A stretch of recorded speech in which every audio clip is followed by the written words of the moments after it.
I'm Jean-Marie Guéhenno. I am the director of the Kent Global Leadership Program on Conflict Resolution, and very pleased today to host a panel on violence and persecutions against minorities in India.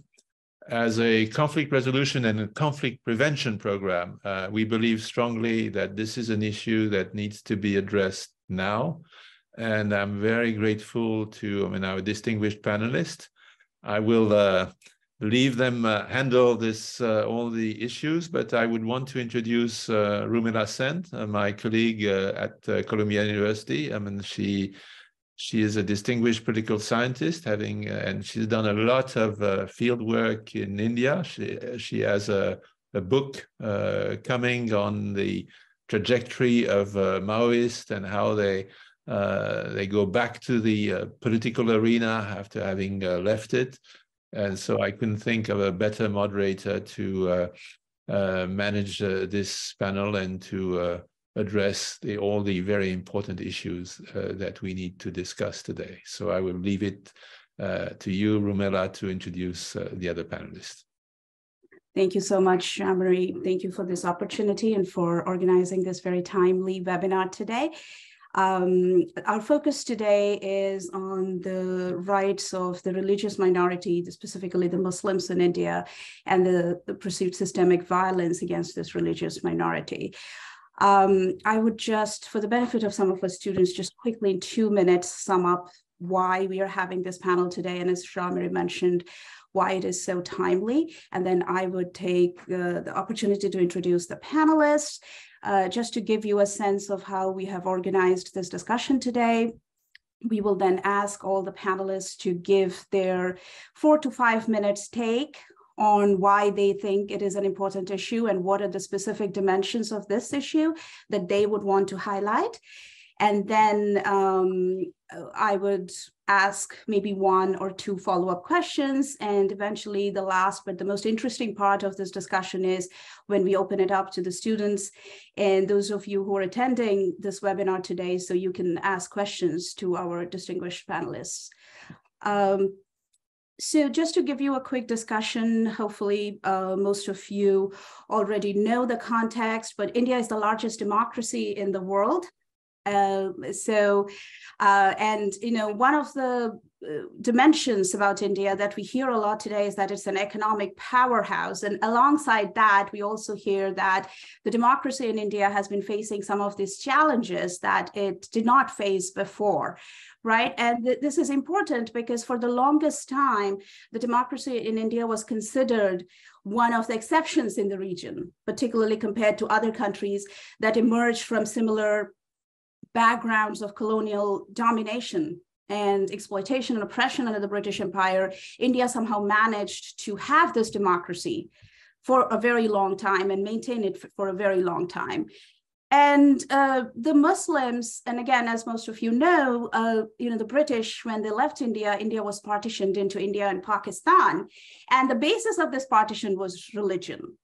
So conflict around religion is not entirely new in the subcontinent, but there is something that happened recently that has come to the attention of the rest of the world. The Freedom House, for example, has decided that India is no longer a free country. It is a partly free country starting 2019. And some of the issues, that has been highlighted by many across the world is this. For example, the sudden unilateral annulment of the status of Jammu and Kashmir as a semi-autonomous region, the National Register for Citizenship and the amendment to the citizenship laws. These are some of the changes that have happened in India that Freedom House, for example, again, thinks has shaken the rule of law in India. So that is the context. What has happened to the democracy that has apparently threatened the secular, inclusive, pluralist nature of its political system? That has threatened this idea of unity and diversity in India. So with that quick context, we hope that our panelists would sort of address and highlight for all of us what they think are some of these threats to the religious minorities, the Muslims in India, and what hopefully is the path forward. So with that, let me introduce our panelists. I'll start with Muhammad Ali, who is a journalist and was awarded the prestigious Daniel Pearl Award for outstanding reporting on South Asia. I personally read your Wired, the report that you wrote on the right-wing vigilantes and their radicalization and the process of radicalization in India, which I thought was one of the most well-researched, ethnographic, tough to read report on the process of radicalization of the youth in small towns of India. Welcome, Ali, and thank you so much for joining us today. Thank you. Thank you, Ramila. And next we have Ms. Riya Chakrabarti, who is the policy director of Hindus for Human Rights. It is an organization based mostly in the United States that, as I understand, wants to emphasize this distinction, this very crucial distinction between Hinduism as an old religion and Hindutva as a political ideology. Hindus for Human Rights has been advocating for pluralism, peace, justice, and human rights from a Hindu perspective. Their main work is also in influencing and working with American policy with respect to what is happening in India. So welcome, Ms. Chakrabarti. Thank you so much for joining the panel today. Thank you. And next we have our very own Professor Kathy Ewing, who is a professor of religion and the director of the South Asia Institute here at Columbia University. She has done a lot of work on the debates among and within the Muslim community on the practice of Islam in the modern world, on the issues of sexuality and gender in South Asia within the Muslim community. She has done ethnographic field work in Pakistan, Turkey, India, among the Muslims in Germany, the Netherlands, and in the United States. Her recent book is in 2021 is Embodied Metaphor, Playing with Gender in South Asian Sufism. So she has been following and has known India intimately and the Hindu-Muslim communal relationship in India for a long time, and also understands Islam in the wider global context. So we hope that she will bring her perspective on the trajectory of what has been happening with respect to the rights of minorities in India today. We are still expecting our fourth speaker, Ms. Meena Kandaswamy, to join. As some of you know, she's a noted poet and activist who will be joining us from India, and her literary work and her activism both are in this intersection of caste, feminism, and she's known for her fearless critique of the Hindutva forces in India. So hopefully she'll be able to join us from India shortly. So with that, I would invite the panelists now to present their perspective and highlight what they think are the most serious concerns on the issue of minority rights in India. Maybe we can go in the order that I introduced you, if that is all right. Okay, so we can start with Mr. Ali. Over to you.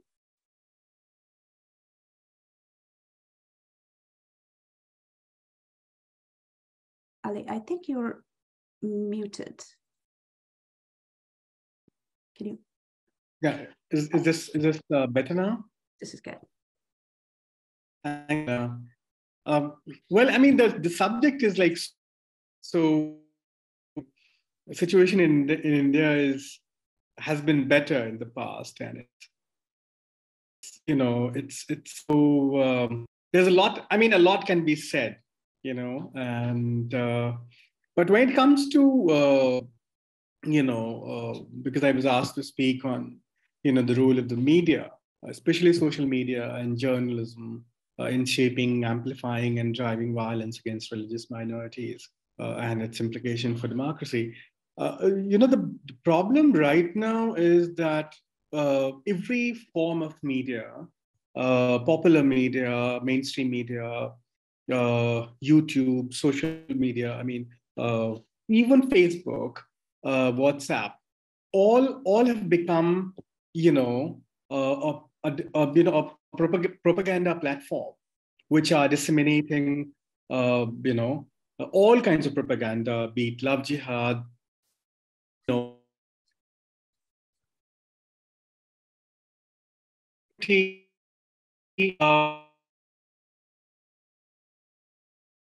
violence and polarizing vocabulary by mainstream and online media.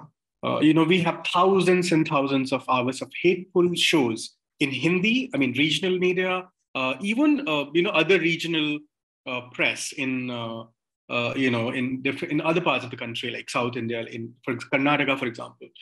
And these shows, which disguise themselves or tout themselves as news shows, they have been disseminating, perpetuating, and amplifying hate, egging on people to take up violence. So that is one. Then we have mass culture of Hindutva pop songs. That's how it's been categorized, Hindutva pop. And YouTube and Facebook have become platforms for this. So, and what is Hindutva pop? The thing, here we have singers producing anti-Muslim music in India as part of a new mass culture in India, where anti-Muslim hate songs are played in political rallies.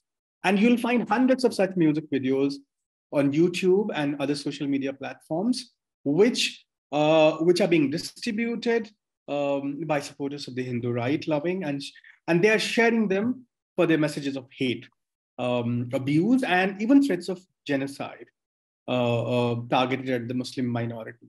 It can be like you travel in the subway, you'll find a person sitting next to you watching these shows. These shows by popular news anchors, and then these Hindutva hate songs. And what these hours of hate music, and it's fascinating, someone to study them and the motivations behind that. And what I also believe that there is a direct relationship between this culture of news, the culture of news shows which demonize Muslims, then this Hindutva pop music, and what they have done is they've changed the pattern of religious violence in India.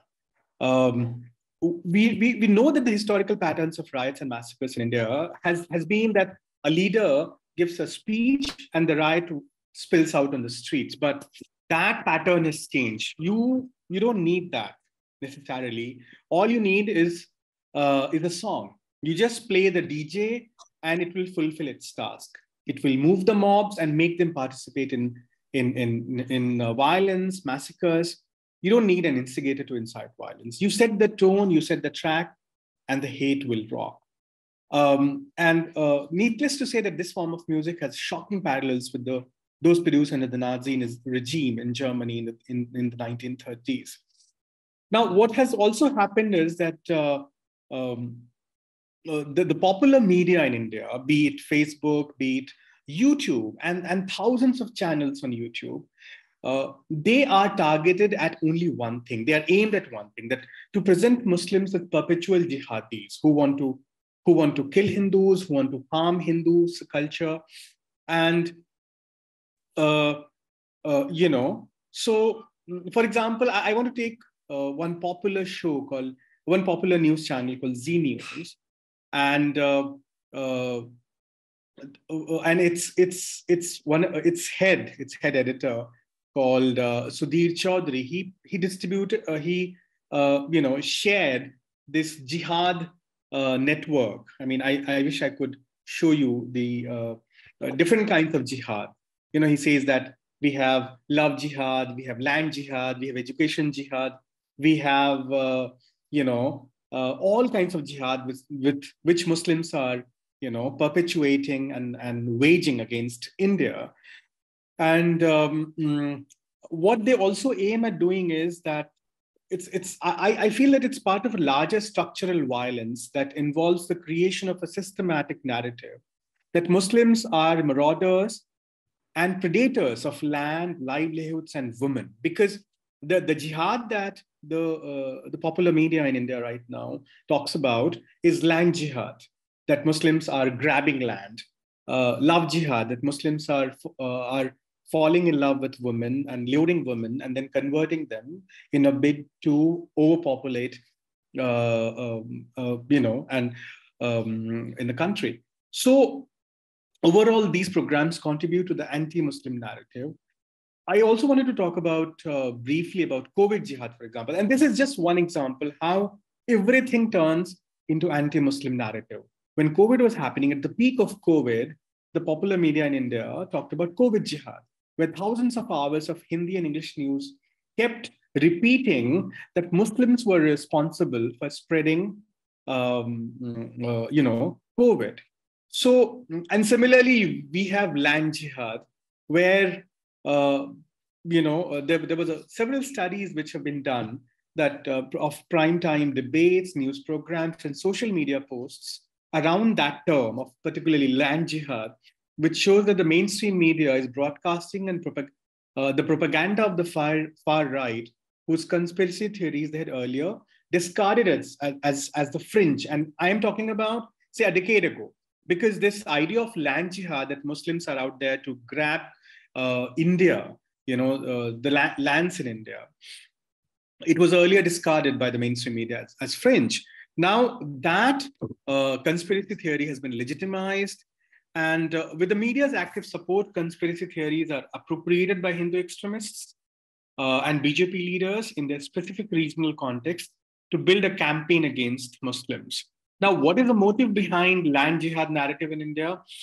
It is to establish that the narrative of jihad, and the narrative, it's also to uproot claims of Muslims on India as a land, so that wherever they go, wherever they settle, they're seen as illegal occupants. Earlier, this propaganda was spread in the border areas of Assam and Bengal, but now it is being spread in other parts of India as against Indian Muslims as well. Now, this was then apart from this popular media, we have Facebook, which is a platform, and it disseminates hateful contents. And we have several investigations by news outlets like Article 14, which showed that how at the time of Delhi riots, massacre of Muslims during in Delhi, in the national capital, at the time of I think Donald Trump was visiting Delhi at that time, like miles away, I think 11 miles from where Trump was shaking hands with Modi. There was this violence perpetrated against Muslims right in the heart of the capital. Even at that time and days leading up to that, Facebook and YouTube were, there was widespread evidence of incitement and planning by extremist Hindus on Facebook in the days leading to the riots, with incendiary messages and video streams on. There are some investigation which shows that there was this Facebook Live was being done right in the middle of the riots. So, we have what I feel as someone who keeps a track of popular media and social media and its relationship with violence and the way it affects Indian democracy. I feel that everything, you be it songs, be it social media, be it popular media, every cultural item and every media item in today's India, in majoritarian India under Modi, has become an instrument to demonize Muslims and to present them as the other. And what has become is that their demonization is complete. The Hindu middle class has become totally indifferent, to the extent that imagine the days of, say, year of 2015, when one of the first lynchings had happened. Now, every week lynchings happen. Almost every week, or every 2 weeks. And there has been a complete indifference on the part of a large number of citizens in this country. So it has almost become normalized. And what has happened is, its impact on Muslims is that they are changing the way, they have to survive. So they're changing the way they eat, the way they dress, the way they pray. They're hiding their interfaith marriages, the way they talk, the way they work. They've stopped wearing skull caps. So, and these are totally legal and appropriate forms of behavior, and they're hiding these behaviors in order to stay safe and survive in what has become a majoritarian country. So, and overall, so that's what the situation is. And I feel that yeah. So there it is. Like, I'm not very hopeful when it comes to this. Yeah. Sorry, I'm done, Rumila. Okay. Thank you, Ali. May I go to Ms. Chakrabarti now? Oh, sure. Can you hear me? Okay. Yes. Thank you. So I'll start by talking about the Hindu nationalist movement. So this movement, it seeks to make India a state for and by Hindus only. And the Hindu nationalist leaders allege that the word Hindutva, which is the word that is often used when describing the Hindu nationalist movement in India, these Hindu nationalist leaders will allege that this word means Hinduness. But it's often a masculine and muscular version of Hinduism, and very antithetical to the Hinduism that we at Hindus for Human Rights will practice. So while Hinduism celebrates diversity, Hindu nationalists want a mono identity for Hindus and for Indians, and this identity would be grounded in sexism, casteism, and above all, religious supremacy. And while Hindus for Human Rights is proud of an India where people of all faith traditions exist together, Hindu nationalists seem ashamed of this pluralistic version of India. So the Hindu nationalist movement emerged in the early 20th century with the founding of the Rashtriya Swayamsevak Sangh as an alternative to the democratic movement that eventually won India its independence. The RSS, which came out of the 1920s, drew inspiration from the fascist movement in Italy to create its vision for independent India. For most of independent India's histories, Hindu nationalism was a fringe political movement, although one that terrorized minority communities regularly. Now, though, India's government is led by a lifelong and ardent RSS supporter, which is Narendra Modi. In this position, Modi has stacked his government with fellow Hindu nationalists, and together they have cracked down on anyone who criticizes the government's project to transform India into a Hindu nationalist state. Through the use of anti-terror laws, such as the Unlawful Activities Prevention Act, to arbitrarily arrest critics of Hindu nationalism, the introduction of state-level anti-conversion laws, and the passage of the Citizenship Amendment Act, the Indian government wants to silence and persecute minorities. Last week, the Indian Supreme Court actually strengthened the UAPA, which, along with other anti-terror laws, has been used to arrest almost 5,000 Indians. The Indian government has also cracked down on dissent by harassing journalists and conducting tax raids on civil society and the free press. So most recently, the Indian government raided the Delhi and Mumbai offices of the BBC after the BBC released a documentary critical of Modi. India continues to be the top government that shuts down internet access regularly, with the most recent shutdown in Punjab last week. The shutdown affected 27 million people and was designed to quell potential protests against a statewide manhunt and human rights violations by law enforcement in the course of that manhunt. And then this last week, the Indian government started making outright moves to limit the reach of opposition parties. They expelled the opposition leader, Rahul Gandhi, from parliament. And now a court in Gujarat has ordered Mr. Gandhi to 2 years in jail for defamation based on a joke he made at Modi's expense in 2019. While cracking down on dissent, the Indian government and friendly local and state governments have encouraged majoritarian violence that lays at the heart of this conflict. The Indian government has allowed people to attack minority communities with impunity.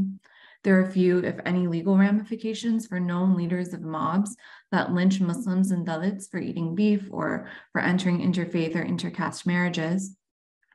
Police tolerate collective punishment against individuals from cultural and religious minority communities. In Delhi, police participated in the pogroms in 2020. And earlier this year, police violently broke up screenings of the BBC's documentary. When the state of Madhya Pradesh ordered a manhunt for a Hindu nationalist mob leader earlier this year, the state experienced no internet shutdown. Unlike Punjab, which has a large Sikh community, Madhya Pradesh is an overwhelmingly Hindu state. But when Hindu nationalist mobs provoked violence in Muslim neighborhoods throughout the state last Ramadan, authorities bulldozed Muslim homes and neighborhoods. Hindu nationalist governments and mobs work together to terrorize religious and cultural minorities, very similarly to the way the Jim Crow South operated. And Modi has refused to denounce his anti-minority violence. Throughout his career, he knows that his strategic silence has been tacit approval for this kind of majoritarian violence. In India today, we see a toxic mix of institutional persecution of minorities and the tolerance of, if not outright encouragement of violence and vitriol. It manifests in the refusal to accept Rohingya refugees in India, the endemic Islamophobia, the widespread human rights abuses of Muslims and other cultural minorities, the attacks on primarily indigenous and Dalit churches, and the rise in violence against Dalit and indigenous communities. Unless India's problems are addressed, this human rights and democracy crisis could destabilize an already fragile region. I will stop there, and I look forward to the rest of this panel discussion. Thank you, Ms. Chakrabarty. Over to you, Kathy.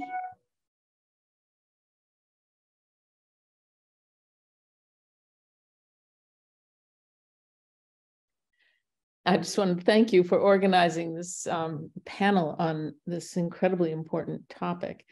I want to start, I think, by reacting a little bit to what Mohammed and Ria have already said. I think maybe it's the best way then to move into some comments of my own, partly because some of what I was going to say, you've already said.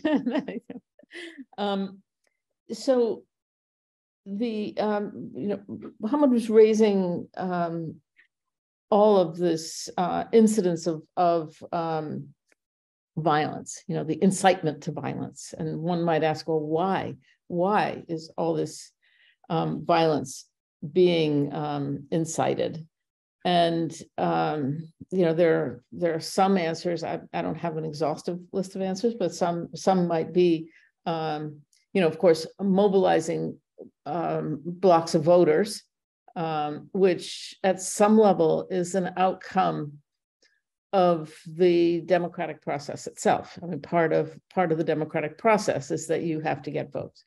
And so a lot of, one of the things we don't like to question the weaknesses of this system that the United States has and other European countries have promoted throughout the world, but and it's not something I specialize in at all, but it just seems so clear that the very process of acquiring legitimacy as a leader it induces some of this, and I think the really toxic combination of this democratic process with changing technologies and forms of media, and the idea of nationalism, which has evolved in new ways over the last several decades are part of what we need to look at.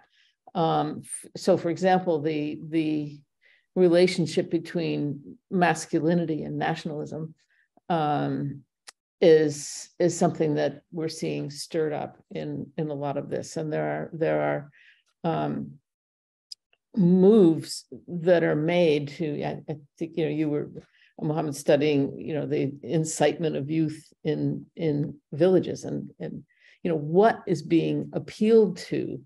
And in many cases, I think we can see it in terms of a certain form of masculinity.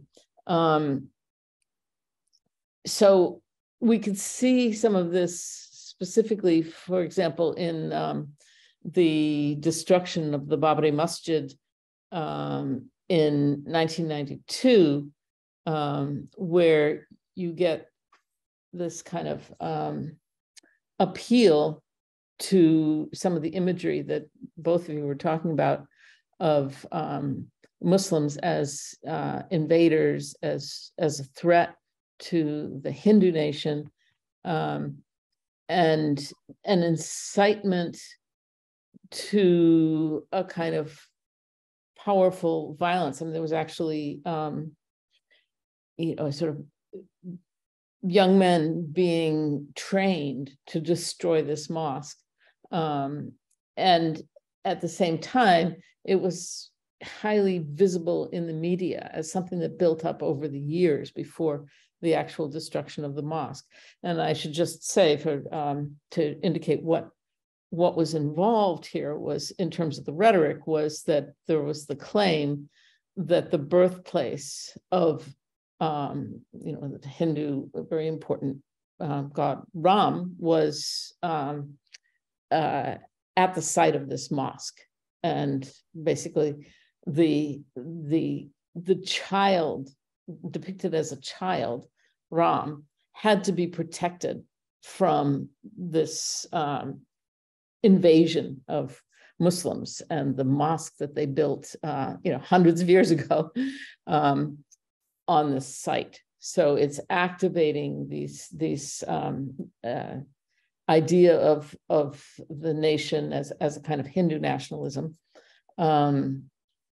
with the sort of the masculine need to protect. And what was interesting is that one of the reactions to this, among the many reactions, we just had a conference on sort of remembering Babri Masjid 30 years later to explore some of these reactions. But one of the immediate reactions was in Bangladesh, where Muslims turned around and started attacking Hindu men as a way of kind of reasserting the power of the Muslim man to, within the context, again, of the nation state. So masculinity and the state are very often linked in this rhetoric. So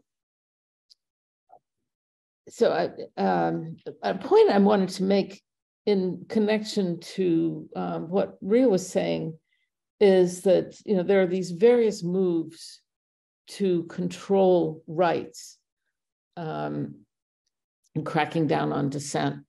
And I think that we need to think about these moves also in terms of a broader context that is global, that as we all know when we read the paper, that these things are happening in an incredible number of places, and they take on very similar form. So we have this, so a global process of intensifying nationalist ideologies, with the new technologies that we've heard described that allow the spread of these ideas and the rabbit holes of increasingly radical discourse, and we see it even in the United States. of course, and in our as we've suffered through over a number of years. And also thinking about a leader like Modi, who is partly drawing on, this history of right-wing Hindutva within India, but he's also looking at these other leaders and meeting with these other leaders. When I think of the stories, this is slightly out of India, but when I think of the interaction between Putin and Trump, that we never got the transcripts of what they actually were saying to each other. Well, Modi is meeting with people too, and including the the leader of powerful China. And it's like, I'm sure they're sharing ideas. There is a culture of dictatorship that is out there, basically, is maybe one way of putting it. And there are these playbooks for oppressing minorities. Now, I'm sorry, wandering about in that. I don't know how long I've taken, but I also want to come back to, and tell me if I'm talking too long, to something that Rumela mentioned in the beginning, and I don't think and has been alluded to, but the process of the marginalization of Muslims is happening not only in terms of this kind of populist actions, but also explicitly at the level of sort of legal and administrative actions. So at the level of the state, with the National Register of Citizens and the Citizenship Amendment Act, which together, the National Register would create a government record of all citizens and aimed at weeding out illegal immigrants. So when you put that together with the Citizenship Amendment Act, which allows or kind of regularizes the status of immigrants, non-Muslim immigrants, who have been in the country since 2014, but explicitly excludes Muslims. You have, millions of Muslims being made stateless, in effect. And so here we have one very specific legal structure for excluding Muslims, to the extent that then they can be put in detention centers and actually somehow pushed out of the country even. And this combination in particular has, especially during just before COVID, led to massive protests in India. And I just wanted to mention one of my PhD students, Zara Mehdi, did her research during that time and was studying the sort of how the protest in reaction to CAA, the Citizenship Amendment Act, took off, that in a fairly unusual way, that there were a number of Muslim women in a Muslim majority area in Delhi who were protesting, decided to protest the police brutality against students at Muslim universities. And they actually did a kind of a sit-in on a highway that blocked traffic, created a huge media stir, and inaugurated what could be the largest civilian resistance in independent India. And being led by Muslim women, it was pretty unprecedented. And these women were, sort of depicted. I think it was interesting that the way they were depicted in the media as, sort of brave women who are protecting democracy. And they were visibly Muslim, well, a lot of them, or some of them anyway. And what Zara is focusing on in her work, and this is just a kind of an illustration of how, from an anthropological perspective, we try to come to understand some of these things. She's noted the discrepancy between the way that their motivations were being represented in the media, as representatives of democracy, and their own view as carrying out acts of or seeing themselves as ethical Muslims. In other words, they were, and in contrast to all these images of jihad that you were talking about, Mohammed, that they were sort of being Muslim women doing what they felt they needed to do, and how they draw on Islam in many complicated ways, to withstand the incredible violence that they also experienced against themselves.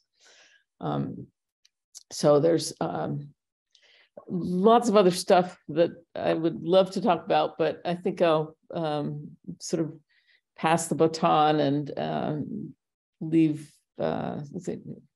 We'll go on from here and hear what you have to ask about. Thanks. Thank you, Kathy. Well, I hope our audience also has now, sort of grappling with the same sorts of a large number of issues that has been laid out. And what I will try to do quickly is sort of try to draw some connections between some of the things that you have highlighted, and then ask a follow-up question to each one of you. And then hopefully there will be an interaction among the panelists, and you will respond to each other as well. So from Ali's introductory remarks, I think what I heard predominantly was this despondency, that there is definitely a decline, a shift in the nature of violence and persecution that the Muslims have been facing in, let's say, the last 10 years.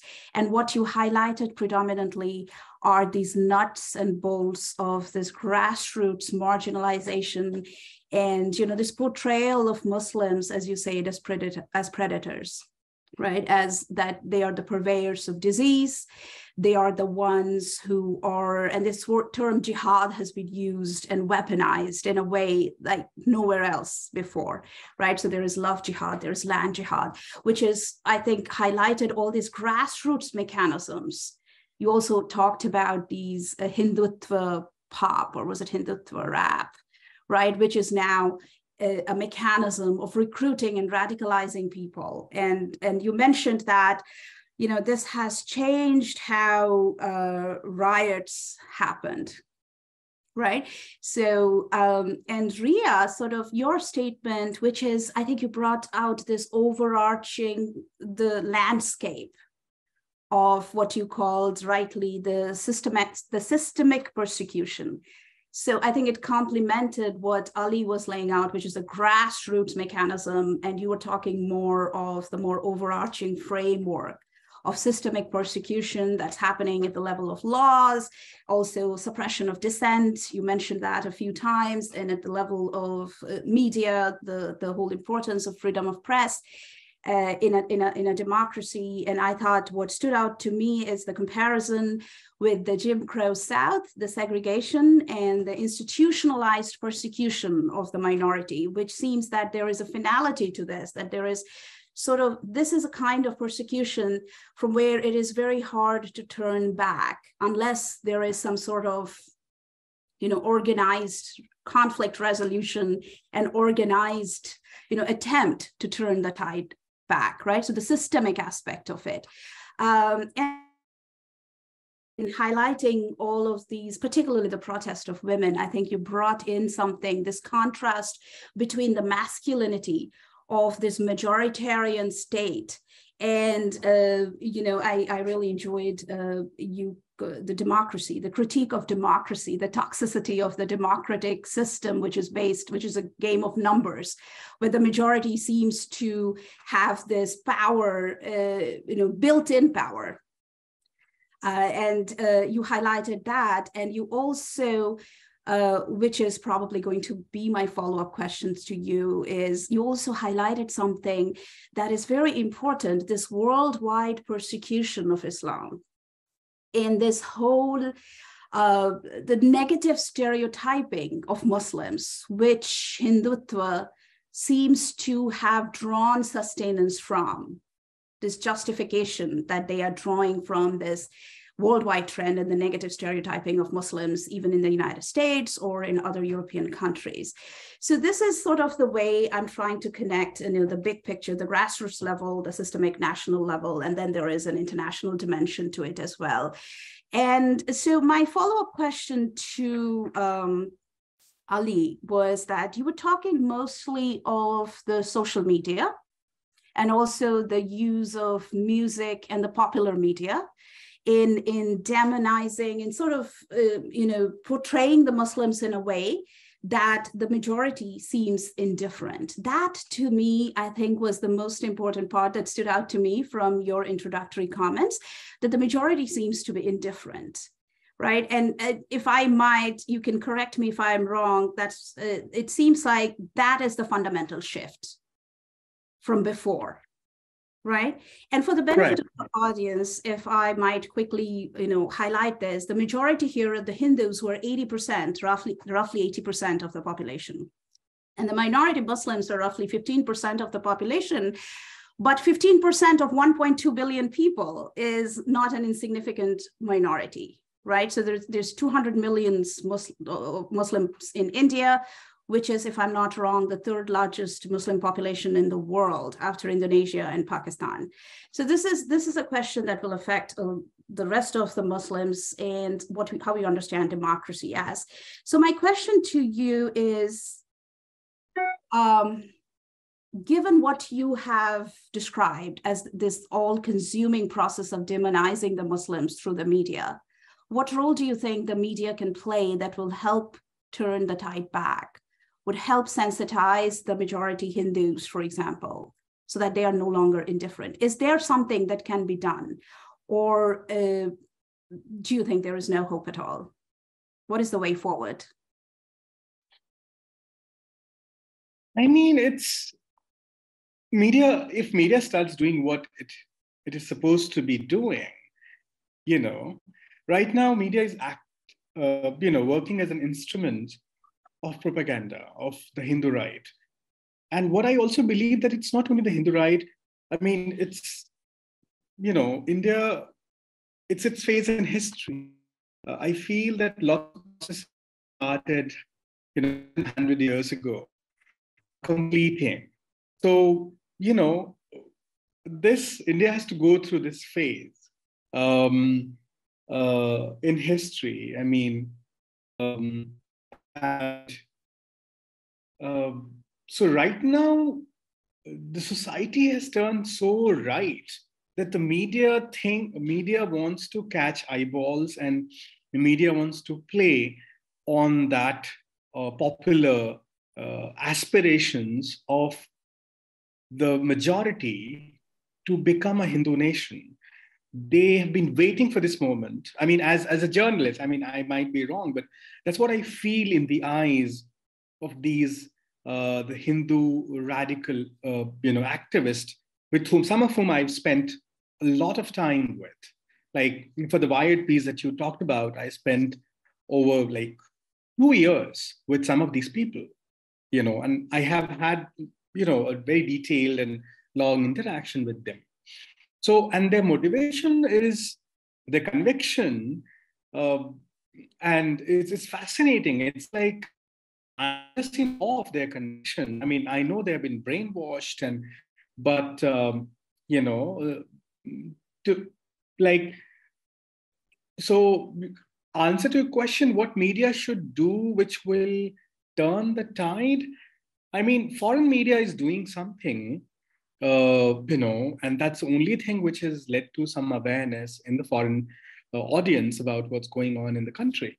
Apart from the left liberal, what I would call fringe press now, because Wire, Article 14, for me, I think they're a part of echo chamber where they live. But what is going on and what has been going on in the northern India, for example, or in the hinterlands, for example, has been it wasn't reported by the mainstream press. And I am talking about the growth of the Hindu right, the radicalization process of ordinary Hindu youth. Now, but I don't want to distract, from the question that you asked, what media can do to turn the tide. Media, if it were to start reporting, right now the mechanism of the press in India is, news channels have stopped news bulletins. It has been replaced by shouting matches. It has been replaced by, discussion, and that too, all these discussions, these primetime debates, and earlier, I think a decade ago, we had at least few news bulletins of where we would have news channels will send their reporters across the country, and they'll broadcast news. But everything, all the news bulletins have been done away with, and it's been replaced with these polarizing debates around Muslims, or around Modi, around masculinity plus Hindu nationalism, around masculinity, and also like overflowing libido of Muslims being presented as who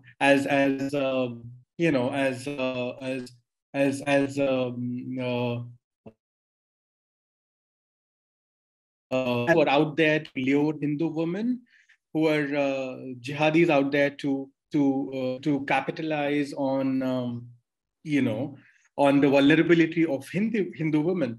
So I guess if media has to just do its job, I mean, it's not doing its job. Right now, the focus is on marginalizing and demonizing Muslims. I feel, I mean, answer to your question, it's not only about media. The problem is that India as a society has turned totally right. And the solution has to come from within. The solution has to come from the society. Media is just a reflection of this long process of radicalization of the Indian Hindus. And this process has been going on. If you like, because I worked, I was based in Meerut. I lived in Meerut for 4 years as the Hindus correspondent, and I've seen how this has been going on for quite some time. I mean, and at that time, like say 20 years ago, even English press didn't report the radicalization process.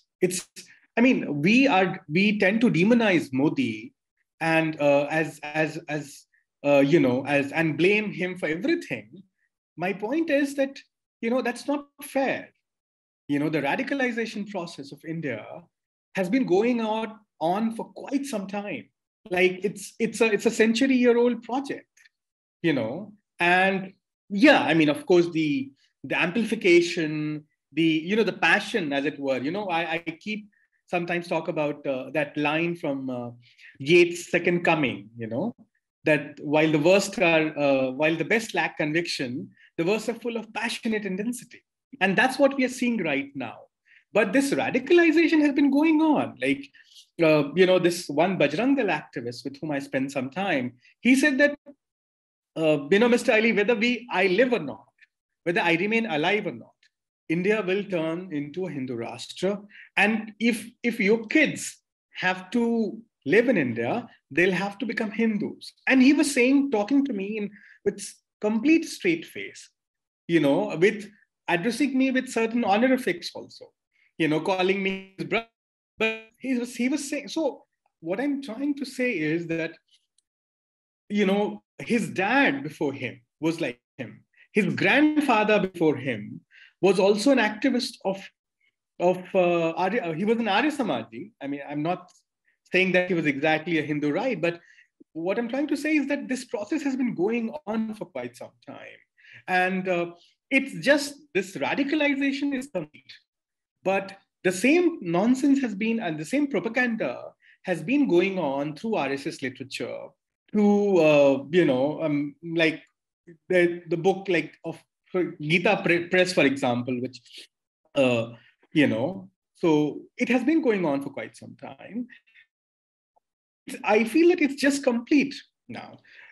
The other thing that I feel that the mainstream press, English press, or English press plus left liberal press in India, say before Modi, it totally ignored the mechanics of how the Hindu right was spreading in India. That's why till 2014 everything was fringe, and post 2014 everything became center. How can it happen? I mean, and it's totally bizarre the manner in which English press reported on the Hindu right before 2014, and these reportages only came through caricaturist kind of reporting on Valentine's Day, that what Bajrang Dal was doing. We didn't have any authentic reporting or detailed. Also, like, I don't think the English press kind of tried to understand the motivation, by I mean, one of the reasons I humanized Premi was only by humanizing, you kind of can understand where they're coming from. They are also product of their materials and cultural circumstances, right? Mm-hmm. So, I mean, I feel really frustrated when the English press starts saying that and blaming Modi for everything, whereas the roots of Hindutva, it was right there in our freedom movement. Most of the freedom movement leaders were proponents of Hindutva. Mm-hmm. So I mean, that's it. I don't want to go on and you know what I'm talking about.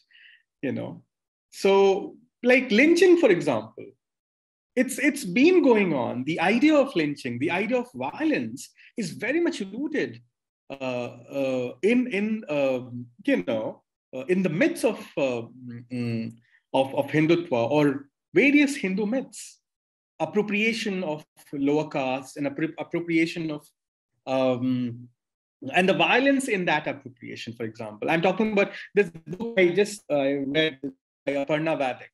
It's a very short book, but I mean, it's for popular masses. And cow slaughter, for example. We are talking about vigilantes now, but in the very active, ostracizing, penalizing farmers who would, to butchers. And similar kind of vigilante activities was happening even a century ago. So these roots were there. The fault lines were very much there. That's all I'm trying to say. And we have to see it in its historical perspective, because right now what's happening in India is not about economy. It's not about anything. It's about history. There is a deep fascination for the Hindu middle class or the Hindus, normal, ordinary Hindus, for this moment. They have been waiting for this moment. Especially, and the way in which every Dalits are being co-opted, OBCs are being co-opted. This character in my piece, Premi, he's an OBC. Mm-hmm. And he's a result of RSS overtures and the movement which RSS started to woo OBCs post-Mandal. So we have to see it in the larger historical perspective. If we have to understand how far rooted this fascination for a Hindu king who will take us back in the so-called golden, and of course, propaganda has a strong role to play. I mean, the propaganda which RSS has been spreading for a long time now. So, yeah. Thank you. Thank you, Ali. Thank you for highlighting this very important point that Hindutva did not start with Modi. And it did not start with Modi getting elected. I think particularly for observers of India who are not deeply familiar with India, it seems like it's a drastic process that one fine day Modi got elected and everything changed overnight. So it's very important to understand all these microdynamics that you're highlighting, that it has been there for a very, very, very long time, creating this justification and this radicalization of people like Premi that you were talking about, this young, the youth in the small towns of India. That is the strength. That is where the radicalization has happened.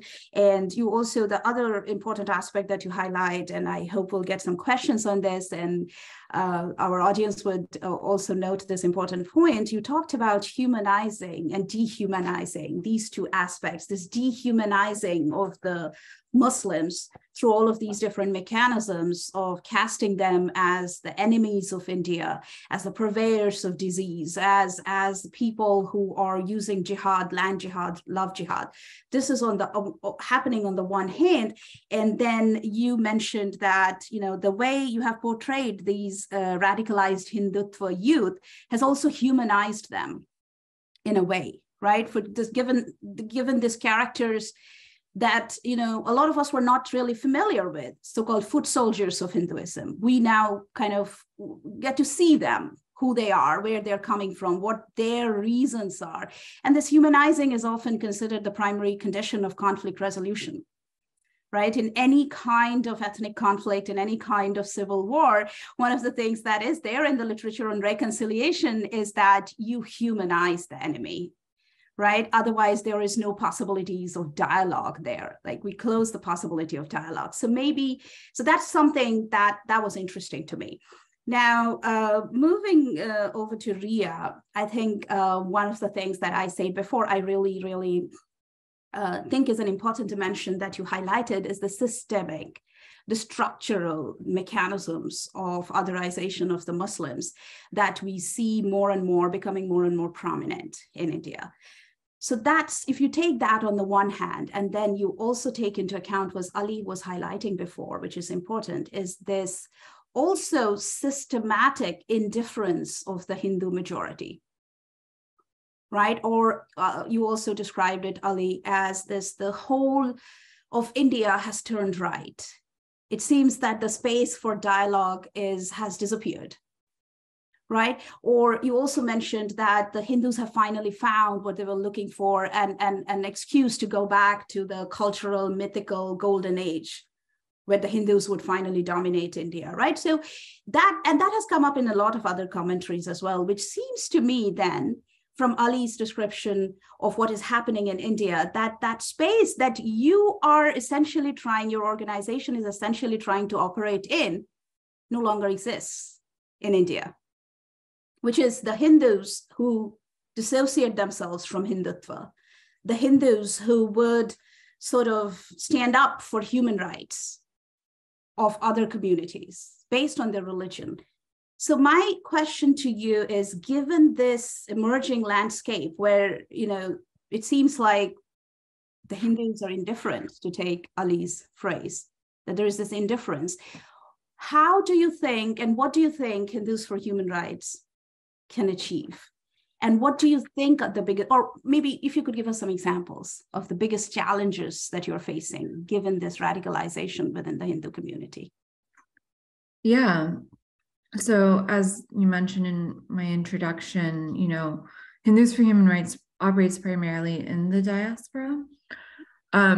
And in the Indian American community and any of the Hindu diaspora communities, you see a lot of the same divisions happening, or tensions and fault lines that you see in India, or even just broadly in Hindu South Asia, being replicated in the South Asian and the Hindu American community. Within that, though, you know, I come from a pretty kind of anti-Modi family. So, and I think that my family is more or less representative of a specific slice of West Bengal Hindus, right? And so there are like communities like the one I grew up in, a lot of our community members are from, they trace their roots back to South India. So there are Hindu Americans and Indians who are, you know, standing against Hindu nationalism as it is perceived. And that's not just like, you know, Indian Hindus who are in Bengal or South India. We also have like Kashmiri Pandits who are part of our community as well. And so there are like these communities, but it's hard to necessarily then say that this is a critical mass. You know, oftentimes these are the liberal urban elites that are often portrayed, but that's, you know, where we start. And then hopefully as we continue to grow and continue to engage, especially as we engage with more minority community, religious and cultural minority communities, like indigenous communities, Adivasi communities, or Dalit communities, that we're able to build more convincing coalitions. And we do this a lot in the US, again, where we operate mostly. So that's kind of, you know, there is some space and we're trying to grow that space, right? It's slow and it's difficult. The challenges, of course, are, you know, this apathy to violence against Muslims, and also, quite frankly, the benefits, especially for upper caste Hindus, to Hindu nationalism. If you have, you know, apathy on one hand, or if you as a person in your immediate life feel like the roads are getting better, you're like doing more, you're doing well economically, and at the same time, this violence isn't a deal breaker for you, you vote in your, and it doesn't feel like it affects your daily life, that's one thing. And then as society becomes more segmented, as Muslims become socially more isolated, it's harder, fewer Hindus are interacting with Muslims. And so one of the things that we have been trying to do, even in the Indian American community, is build these bridges between Muslims and Hindus, making sure that, you know, people are having these interactions.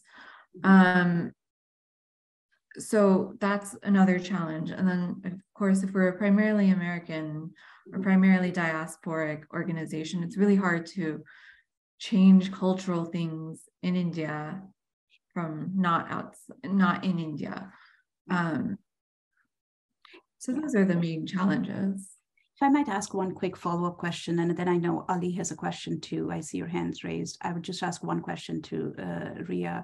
I know, I mean, it's a very important, the space may be shrinking, but you are trying to claim that space and try to keep the dialogue going. Hopefully there will be some mutual humanizing and opportunities for reconciliation, which is so important to keep the process going. Instead of complete compartmentalization and then stopping the dialogue between the two communities. That's I see your cat.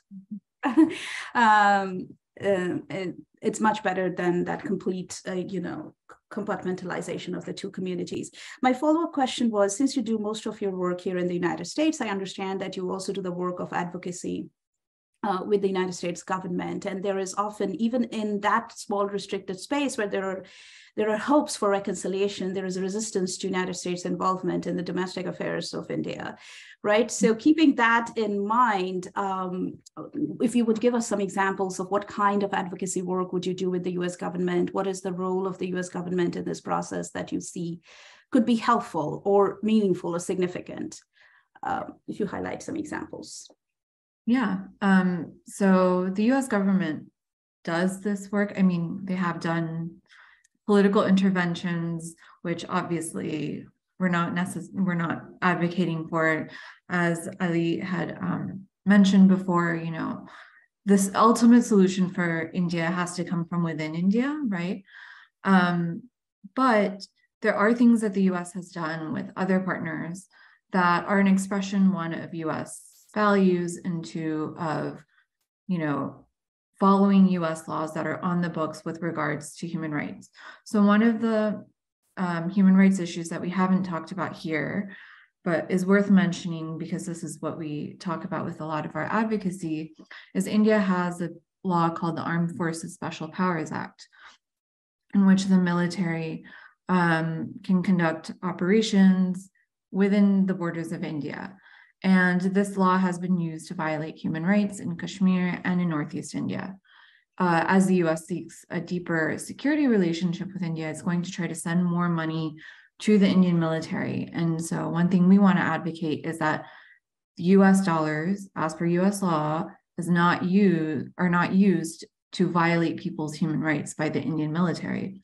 So providing, one, the State Department doing its job and providing a human rights review, and then if Congress asks for this review, to provide that report to Congress. That's one thing we ask for.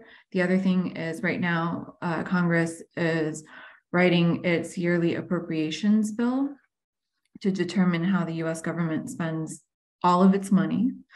And they'll be drafting the defense budget starting next month, I believe.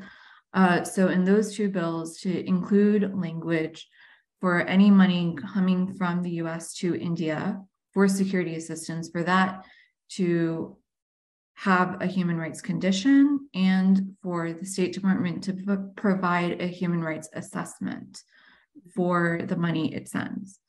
So again, like, we don't think that the US can or should directly intervene, but like, there are carrots and sticks here, right? And in ways in which it can incentivize the Indian government to take action and respect human rights. And then there's two other programs that we've done advocacy for. One is targeted sanctions programs. So the most famous of those is the Global Magnitsky Act. But there's also other travel bans, the travel ban that Modi was placed under when he was chief minister of Gujarat. We would ask for that for other chief ministers who've tolerated similar kinds of religious persecution in their states, as well as like anyone from police chiefs all the way up to chief ministers who have verifiably committed human rights violations. If they are sanctioned under either Global Magnitsky or these other authorities, basically what happens is that they would not be able to travel to the US. Any assets that they have in the US would be seized. And then if they are working on, or if they want to send their children to school, that would be restricted. They can't really conduct business in the US. Again, kind of targeted at the individual level of these decision makers. And then the last thing, and I think if you're familiar with Hindus for Human Rights and then our partner organizations, you've probably heard this ask, is to designate India as a country of particular concern. So technically this designation, what it means is that the Indian government is encouraging, persecuting, or tolerating the persecution of religious minorities, which I think we've all established is happening. And there are associated and increasingly severe punishments, but oftentimes those are waived, which is the case with Saudi Arabia, Pakistan, Iran. Oh, not with Iran. Those sanctions are upheld, but with Pakistan and Saudi Arabia, for instance, those restrictions are often withheld or waived. And so it's really symbolic, but what the State Department has to do is mention religious freedom anytime it has an interaction with India. And for lawyers in other parts of the world who do human rights work, it provides a good legal standing for them to pursue legal cases of crimes against humanity, and persecution is a crime against humanity, so they can actually sue the Indian government for that. So those are all the advocacy things we do in DC. Thank you, Ria, for highlighting all the different things that you are trying to do to retain that space, that very important space for conversation among these two communities.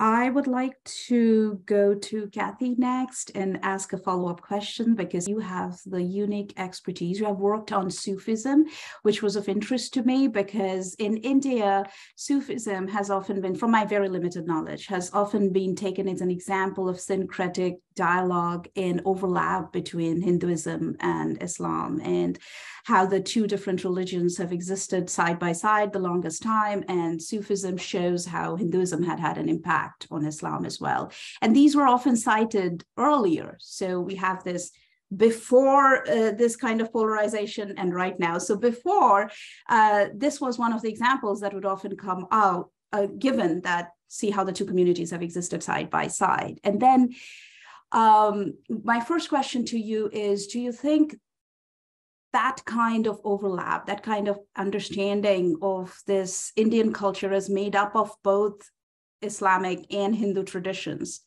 the space for that kind of understanding of what is India has sort of disappeared recently? Can you share this trajectory? Do you have any sense of this happening in your research on Sufism? That's my first question. And my second question is, I think one of the things that you highlighted is of particular interest to me is democracy, and how democracy itself has created opportunity for this kind of polarization in a country where over 80% of the population is Hindus and Muslims are only 15%. If you understand democracy as a game of numbers, there are electoral incentives for this kind of polarization and violence against the Muslims. Of course, a political party would try to, create this polarization more because it is of benefit to them, which reminds me of a very important work in political science where, the basic understanding is exactly what you were talking about, is that riots do not happen in thin air. Communal violence cannot happen spontaneously. And there's this term of, the system, the institutional system of riots that works in India. And riots would never happen, or communal violence, this kind of persecution would never happen had it not benefited the political parties, had it not had electoral incentives. So is there any hope of coexistence between democracy and minority rights, which happens to be the justification for liberal democracy anyway? No minority protection for minorities, no democracy. So how do we even think of these issues? Okay. Yeah. Okay, thanks. I think, thinking of democracy, just to start with that, the vision in 1947 was for this kind of representative democracy with minorities having specific amounts of reservation. Some were actually quotas. But with the idea of a secular democracy and a secular constitution, Ambedkar played a big role in it, versus this kind of Hindu majoritarian understanding of the nation state. But I think that both of them have clear problems for the position of minorities. But I think it's really important in thinking about what we've seen evolve today to think of history, and think of history even a little further back to what colonial policies were, where there was a creation of communal identities framed in terms of religious identities. So there were censuses that forced people to take identities as Hindus or Muslims, or certain kinds of Hindus and Muslims. There was a creation of a colonial order based on identity. And so what we're seeing is a kind of identity politics that has simply developed. I mean, and it was partly that, of course, I think we all know the divide and rule policy that led to the partition of Hindus and Muslims in the first place. So Sufism is, and I should also mention then that in thinking about the colonial policies, that violence was a kind of an inherent part of the process that they were involved in, and that secularism and neoliberalism today also impose a certain kind of violence on ordinary people who, turn to Hindutva as a way of finding a place for themselves. But thinking about Sufism in particular, it has certainly been a place. I mean, there have been a number of studies of shrines in various places, but in India, where Hindus and Muslims continue to both attend shrine, go to shrines and participate in rituals at the shrines and such. And it has been a space where it's not like religious identity disappears, because I think it's also found that Hindus and Muslims may use the same space in different ways. But nevertheless, it is a place of contact. Sufism itself has also become politicized, and has, taken a particular shape in the modern world that is different from what it used to be. So the Indian government, for example, has used Sufi shrines as kind of showcases for the vision of secular democracy. So you'll have a prime minister, even Modi, visiting a prominent Muslim shrine as a way of sort of retaining this idea that secularism means inclusion in certain ways. But Sufism itself has actually globally has been taken up by governments where to manage dangerous Muslims. Sufism has been framed as the opposite of jihadi Islam, for example. And so it's not an antidote, because it's just as subject to these political forces as anything else. And for many Muslims, Sufism, which has historically just been an inherent part of Muslim practice, has been labeled not part of Islam in certain circles. So it's complicated, as is everything else. But I think, in terms of thinking about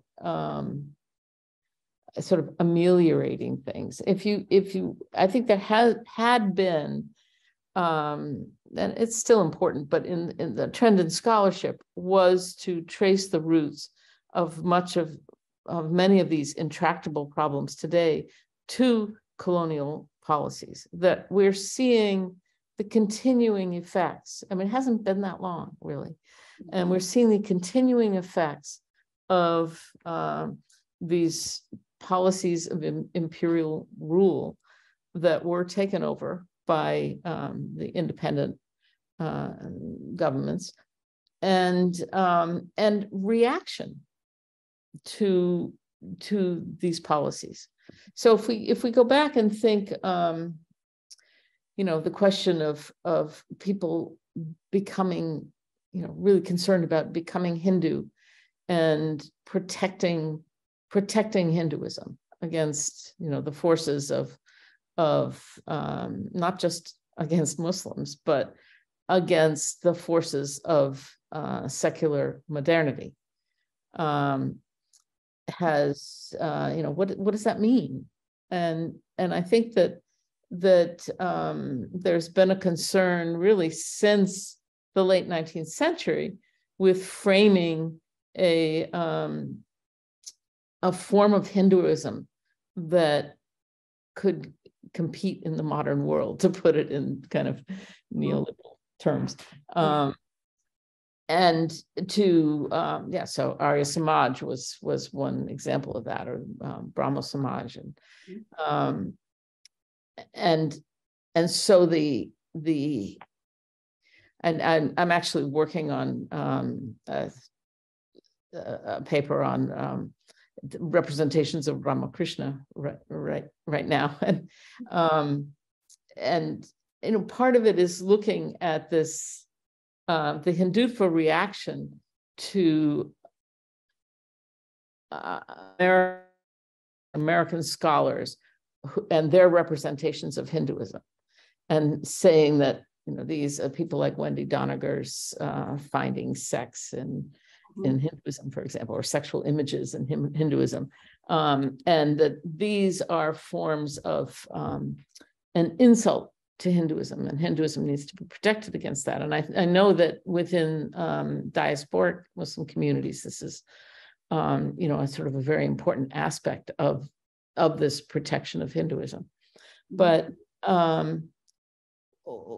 what we're seeing is a reaction to the kinds of denigration, even of kind of local forms, the not reformed versions of Hinduism, the kind of local forms of Hinduism that were labeled as superstition in the colonial period, that are still the memory of that. You could almost call it the memory of that shame of Hinduism being labeled as somehow less civilized, as inferior. And now having been modernized, but that whole dynamic, I think, still is an important aspect of how these people who are concerned with really, being modern Hindus are sort of burdened with a lot of that. And so thinking about solutions, I mean, what a common psychodynamic process is to, if somebody powerful hits you over the head, then you turn around and hit the guy who's less powerful, like the reactions to the Babri Masjid I mentioned in Bangladesh. And so some of the, without addressing some of these more basic issues, like making people aware of the ways that our current situation was shaped by these categorizations and these modes of evaluation that are coming still the effects of the colonial period. I mean, I think that's one solution, is to work on making people more aware of how much of what we all do is shaped by reactions to that process, that with independence, there was not independence from these processes that continue today. Thank you, Kathy, for highlighting something that is, I think, a very important part of this whole conversation of the role of colonialism in this. And that is something we were missing, because we have to take and I really like the way you put it, it hasn't been that long, really. Yeah. Right. And we often think it's been so long, it's been 75 years, but it's not that long if we take a long shot view of these mechanisms and processes. And to understand some of this pushing back against colonial stereotyping of the Hindus, this whole dynamic of modernizing the religion and the modern Hindu, and how all of these things interact to create this kind of a more, let's say, a masculine jingoistic version of, claiming the rightful place.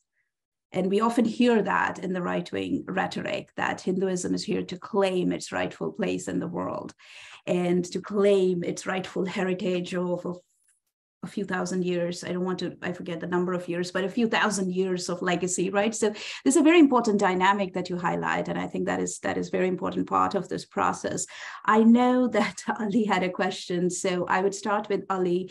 If I might also throw out two different questions that has come from the audience at this point, so all of you could address it as you would like to. One of the questions is, and this is a very interesting question, we have talked about the role of the executive branch of the government.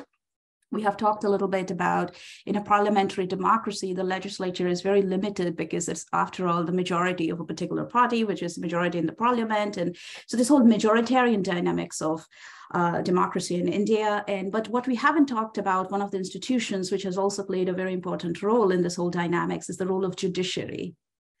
And this is one of the institutions that there has been some concerns around the role of judiciary. And you would expect the judiciary to, to stop any kind of trend that goes against the Constitution. And the Constitution of India, secularism, for example, protection of minorities, the fundamental rights, and so on and so forth. So if anybody would want to, that's one of the questions, the role of judiciary in sustaining the democratic institutions of India, and what role can the judiciary play in what we are talking about here, the systemic, structural, persecution of the minorities that is happening. Another question that I saw is, let me just go back to the Q&A, is, and this comes up often, it's kind of related to judiciary, that this separate civil law for the Muslims and the issue of uniform civil code that has often been raised in the context of Indian secularism as a critique of Indian secularism. And the critique goes far beyond this, because secularism was a European idea of separation of church and state, which India initially sort of vacillated between equidistance from both the Hindus and Muslims, or equiproximity to both the Hindus and the Muslims. And, so the secularism in India has always been sort of on a very shaky ground. And one of the sort of the popular issues in attacking India's version of secularism, which is now equated with appeasement of the minority. And the issue that often comes up are two: the Uniform Civil Code and the separate status, this autonomous status of Jammu and Kashmir. And we all know that these are two of the issues that sort of captured public imagination and has created what Ali was highlighting before, this overall indifference of the majority community. There seems to be an appeal to these issues. So if you would sort of address these are the two questions that I see from the audience. So we might start with Ali, your question for Ria, and then anybody can respond to the two audience questions.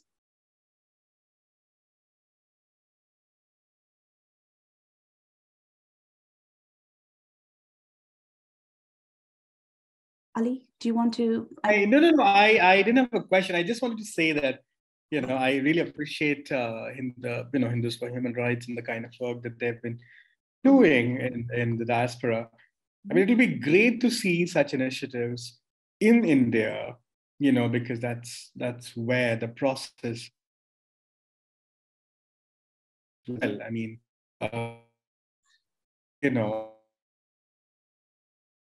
it's just a comment. I mean, when the lynchings happened, there was this protest called "Not in My Name," and I had lots of problems with protest.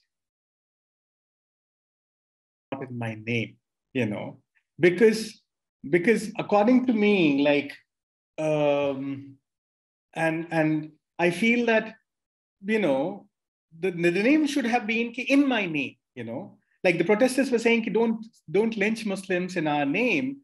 The point is that a large number of people who turn up at these protests, they barely claim themselves or acknowledge themselves as Hindus, most of them were left liberals or, and that's where I think, the Hindus for Human Rights and because they start their activism and is from the position of, taking the space of, acknowledging the idea, like, from the space of Hinduism.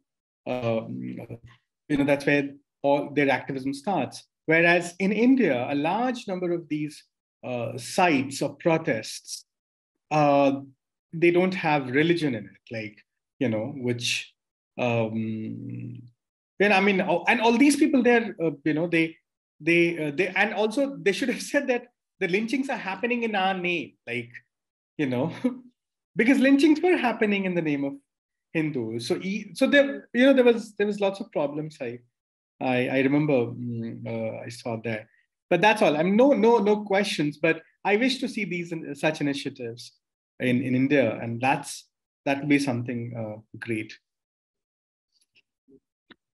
Well, yeah. Well, thank you first for the kind words. I think like part of it too is it is dangerous to do this activism in India, right?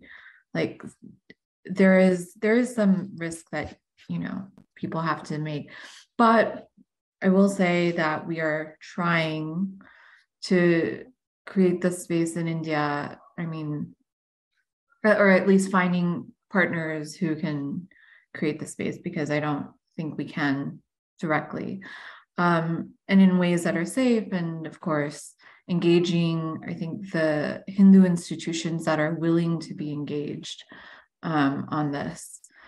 So it's hard work, it's a lot of work, but it's happening slowly. And I would also say that there are like a good number of activists in our network as well who may not like lead or do their activism from a Hindu perspective, but they still do identify as Hindu. And certainly their Hindu identity, and especially if they're upper caste or caste identity, provides a sense of security that their allies don't have. And so there is something to be said that even if you don't start your activism from a place of being Hindu, like even if you're doing it from a secular place, just being Hindu and being able to use that as a shield for other minority activists and minority communities is helpful, I think. Right. So this kind of ties to the idea of allyship that we hear a lot in the United States as well, that use your privilege to, be an ally of someone who needs that. Which is an interesting idea. I wonder if anybody is interested in this question on the judiciary in India, because there has been some discussions. It kind of ties to our argument of institutional persecution. Any comments on that? Priya, why don't you go ahead and speak? Yeah. There are things that we've seen, right, that the judiciary has done, where the judiciary is kind of perceived as this independent institution away from the legislative branch and even from police and all of this, right? And there have been these cases where there have been good developments. So I believe one of the leaders, or one of the 16 of the Pima Corrigan, he was released and this is a group of human rights activists for the participants who were arrested under the Unlawful Activities Prevention Act for supposedly collaborating with Maoist terrorists to overthrow the Indian government. And they had all of this evidence planted on their hard drives, and they were spied on with Pegasus, and it was all because they were doing human rights activism alongside Adivasi and Dalit communities. And many of them identify as Dalit as well. And so one of the leaders, he was granted bail, and his case was not dismissed, but he was given bail on the merits of the case, meaning that the Supreme Court said that there's not really evidence of him engaging in terrorism, which is a good sign for the rest of the group, well, for the remaining members of this group in jail, right? But at the same time, just last week, the Indian Supreme Court strengthened the UAPA, took out one of the main checks. And because I was out last week, I haven't actually digged into exactly what the ruling was, but essentially, right, this is part of another pattern happening. And we've seen at lower level courts, this effort to uphold arrests or refuse bail to people who have been arrested under terrorism laws, other laws as well. The Indian Supreme Court last year threw out a case that this legendary civil rights and human rights defender had at the Supreme Court for like a decade, which was against Narendra Modi for his role in the Gujarat riots, right? And Tista Setalvad, and then 2 police officers were implicated in the arrests after this case was thrown out. And then they were arrested. And again, this was the question of judicial independence came up even at the Supreme Court, because it was clear that this case was thrown out because it looked bad on Modi. And then, so you have all of this, right? But at the same time, for some of the stuff that doesn't necessarily relate directly to human rights, but is, or rather to this part of the human rights debate, but relates to human rights broadly around like gender and sexuality. So it looks like the Indian Supreme Court is poised to perhaps legalize same-sex marriage over the objections of the BJP, right? And that would be an independent move if they did that. There's also, they look poised to, last October, the Supreme Court expanded abortion rights, and they use language that looks like they will, if a case comes up soon, they will close the marital rape loophole if that happens. That's again over the objections of the BJP. So there's like, it's this weird pendulum where they do good things and then they do things that seem too in line or in response to political pressure, but at the lower levels, right, you don't even have that pendulum depending on where you are. So it's very complicated. No, but those were very, very good examples, I think, and you highlight with those examples this, I think most people would agree it has been a pendulum, but there is still some hope in the Indian judiciary as a robust institution, which would finally, eventually, in this question that we are after today, what can be done? What's the way forward? Hopefully the judiciary will be able to play that role to create that space and to protect the institutions of democracy in India.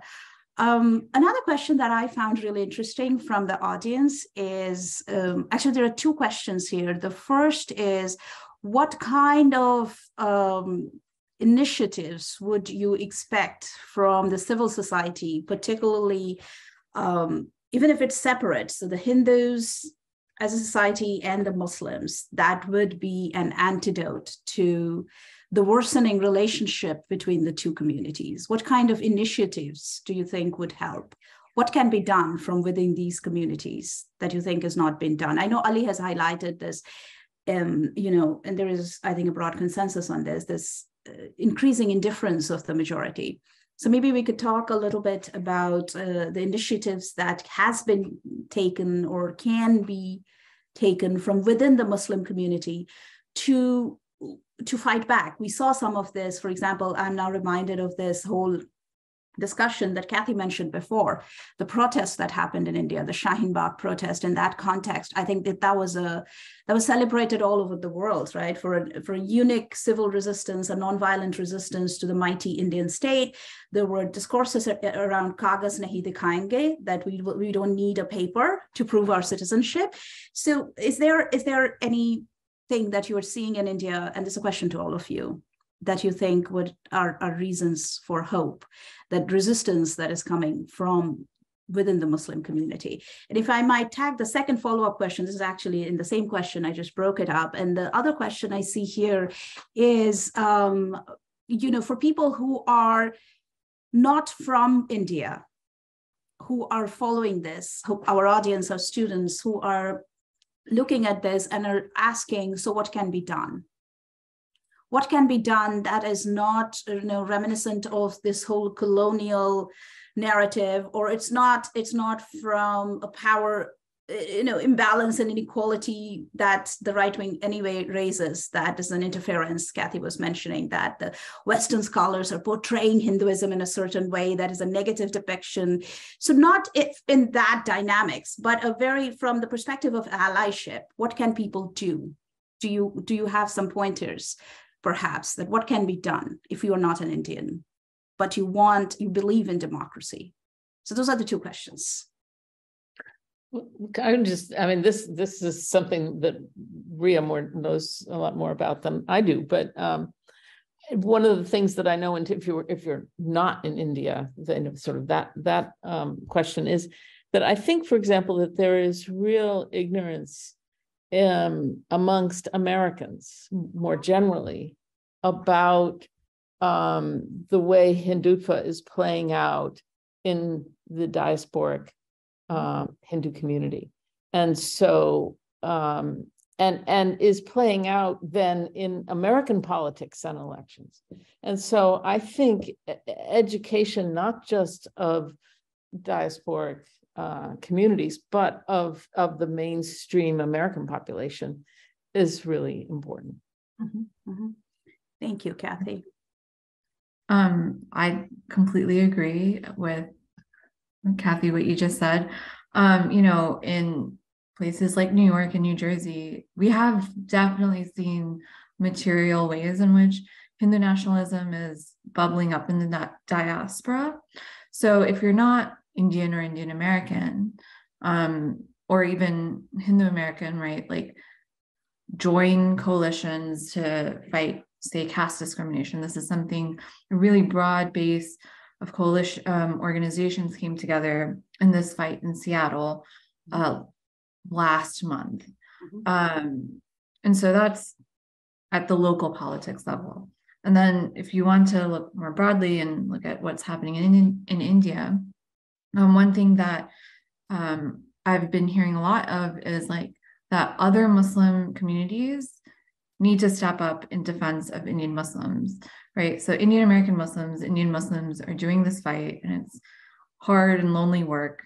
And oftentimes, the coalition we have in DC right now, there's us, Hindus for Human Rights. We have Christian groups that are alongside Indian American Muslim Council and other Indian Muslim groups. And there are Dalit groups. There's a broad swath of like Indian American society, but like you need really powerful Muslim groups to also step up and be part of that and bring along the Muslim American community. And then, in the ways in which there's all this solidarity that is built for different international causes, whether that's support for Ukraine or support for Palestine, right? Like there is an international coalition of like-minded people who come together for these human rights issues. Just have to like join along with all the Indian American groups that are doing this work already and, be a part of that. And there's often this fear that if you do critique Hindu nationalism, if as a Westerner or as a non-Hindu, are you playing into this anti-Hindu sentiment, or if you're being Hindu-phobic, is the word that a lot of these Hindu nationalists like to use. One, the world is not organized in the same way around Hindus that it is in systematic discrimination against Muslims and Jewish people, right? Like Islamophobia and anti-Semitism, the entire modern society is built on these two things. Hindu-phobia is not a system that society is built around. That's one. And then two, this is just going to be something that is deployed often to use as a shield against legitimate criticisms of Hindu nationalism, because not enough people know what Hinduism is. And so like for groups like Hindus for Human Rights, our job is to make that distinction clear and to articulate what does a Hindu voice look like when it comes to combating caste discrimination or speaking out against Islamophobia, both in India and in the US, right? Or speaking in solidarity with our Sikh partners, which is something that we've been working on this past week with the internet shutdowns in Punjab, right? So there's a way to do this without, you're going to get that attack anyway, so you just have to be confident in the work and like be in coalition with as many Indian Americans and Indians that you can, so you're elevating their voices rather than speaking over them. Right. Ali, from your journalistic experience, do you see there is any opportunity for any civil society resistance, for any kind of solidarity building exercise in India against what seems like an overarching electoral victory of the forces representing Hindu nationalism? Is there any hopes for the society pushing back?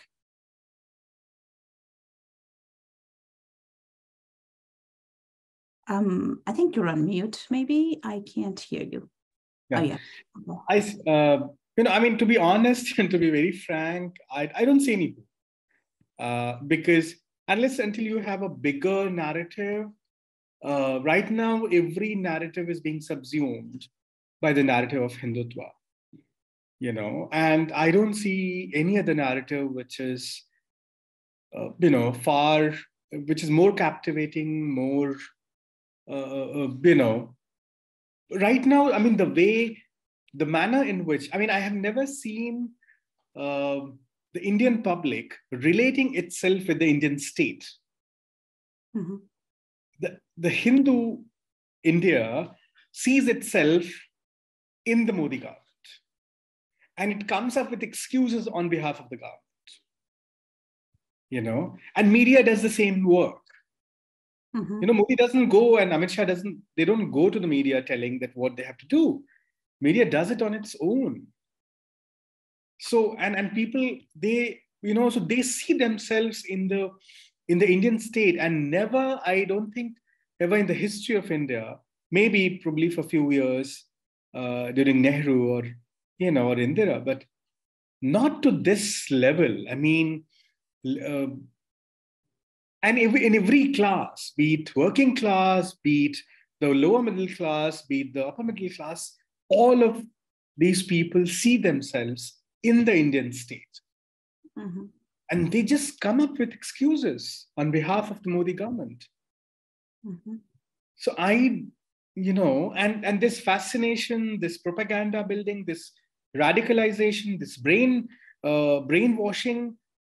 it has been happening for quite some time, unless until we have had a movement with, the left, for example, in India, was the upper class, at least upper caste, Mm-hmm. left. So it had no representation from Dalits.